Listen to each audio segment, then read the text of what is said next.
My son, when he was about 3, he started to really struggle with some behaviors that were aggressive, throwing himself against the wall, pushing, headbutting people, hitting, kicking, constant movement. I was dealing with this really aggressive little boy who's absolutely wonderful, but just more than I could handle, and was told that it was my parenting specifically because I was home with him and I wasn't disciplining him properly. I'm Jessica Flynn. I'm from Chicago and I am a stay-at-home mom. I was emotional. My husband was kind of at his wit's end at that point.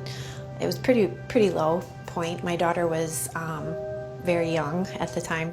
When you're told that it's you, I mean, that's horrible to hear.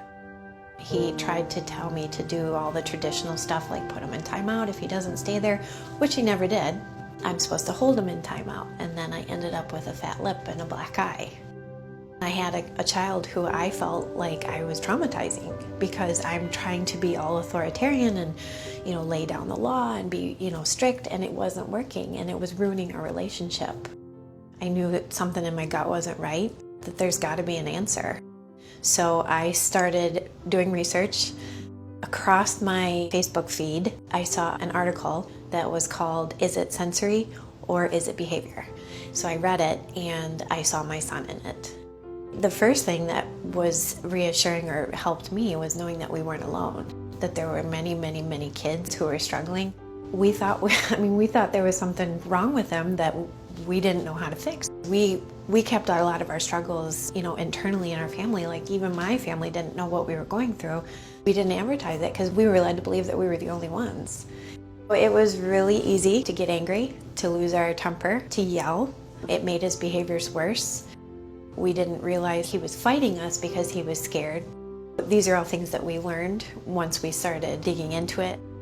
I'm not an expert, but I feel like I have learned so much about even just the stuff that, we deal with, the behaviors and why they happen. I suddenly felt like I understood a little bit better. I wasn't doing anything wrong. He wasn't doing anything wrong. It was just, we were suddenly, we could connect.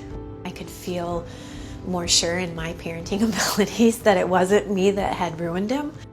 I think that's probably the biggest thing, is that suddenly I could like my son again and I could like myself again. We went through a really tough time and we had been pretty relaxed with some of the things that we had put in place after taking Calm the Chaos. We kind of came to the point where it was like, okay, maybe we need more help from a professional. I think we felt like we just weren't ready to give in yet. We had the tools. So we just said, okay, when this happens, this is how we're going to do it. This is how we're going to react to it. We made the connection, made our plan, and then worked through it with our son. And then after everybody was calm again, we reconnected. It was about a week and a half, he was giving it back to us. I was starting to get upset with his sister about something, and he started giving me the same language that I would give him when he would start to get upset, and it calmed me down. So within a week and a half, he had learned the framework and he was giving it back to us. My husband is back on his nice even keel like he always was. Their relationship is pretty cool to watch. I think the biggest thing for me was it helped me learn how to make the connection with my son. The things that we learned in Calm the Chaos gave us a light at the end of the tunnel. We felt like we were at the bottom.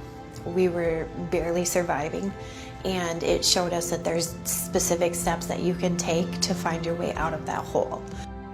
Life doesn't have to be hard. There are people there to help. There's support. It's not going to be easy, but there's steps that you can take that can help you build the family that you have always wanted. And I feel like if I can do it, then anybody can do it. Who am I? I'm a parent. I've been through it. And I feel like we are the family that you always want when you get married and have kids.